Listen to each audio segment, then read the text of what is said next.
The squatter smiled as police told her it was a civil matter. Her house stolen, her kids sleeping in a minivan. She recorded one desperate video and posted it online hoping someone might help. What she didn't know, a biker leader recognized her address and remembered an old debt to her dead father, and he never forgot a promise. Sarah's hands trembled as she tried the key again. It didn't fit. They'd only been gone 3 days. A tattooed man pushed open her front door like he owned the place. Behind him, a bleached blonde woman with a cigarette appeared. "Can I help you?" he asked mockingly. "This is my house," Sarah said. "We rent this place. Been here 2 weeks," he replied. When police arrived, the squatters produced a lease agreement. "This is a civil matter," Officer Martinez said helplessly. "They have documentation.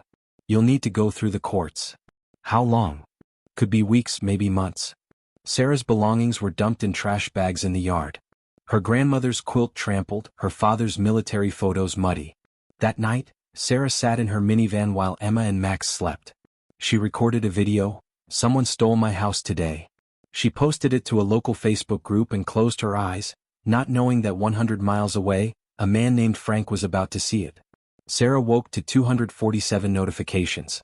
Her video had been shared 3,872 times. Offers of help flooded in.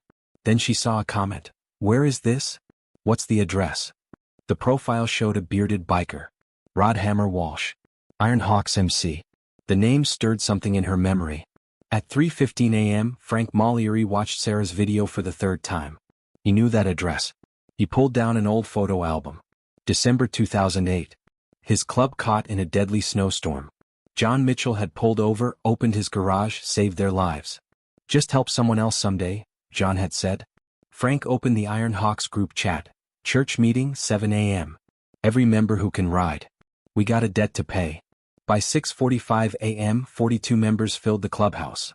Frank showed them the photo, then played Sarah's video. "That's John's daughter. That's his grandkids. And that house is where John Mitchell saved our lives." The room erupted. "We do this smart," Frank said firmly. "We stay legal. We document everything. We make this so public they can't hide." He looked around. John Mitchell didn't ask questions that night. He just helped. Now we do the same. Sarah met with attorney Jennifer Park that morning. "Best case 6 weeks. Worst case 3 months, Jennifer said.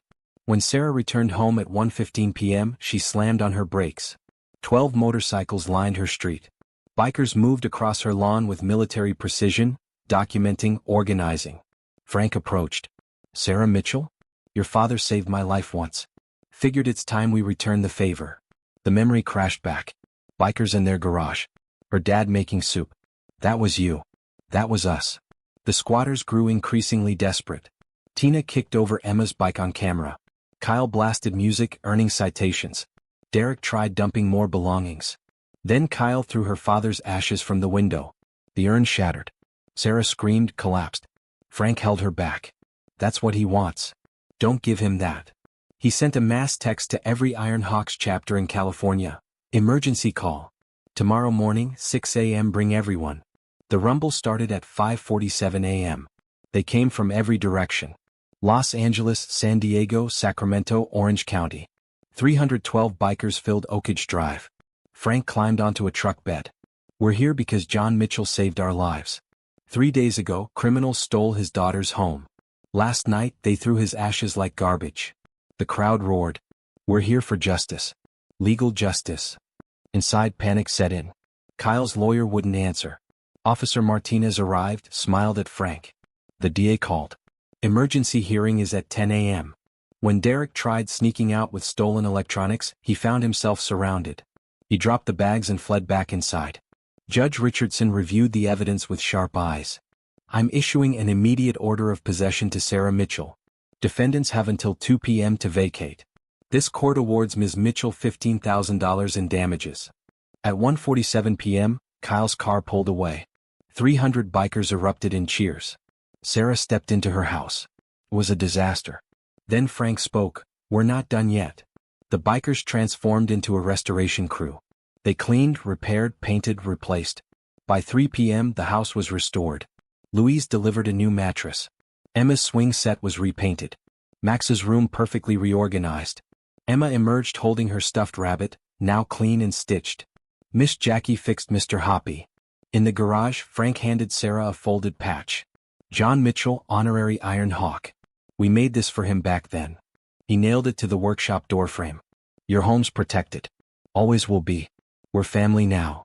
300 engines roared to life. Frank raised his fist in salute. Sarah raised hers back.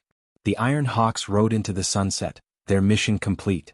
Sarah looked up at her house, home, and could almost hear her father's voice. Good people still exist.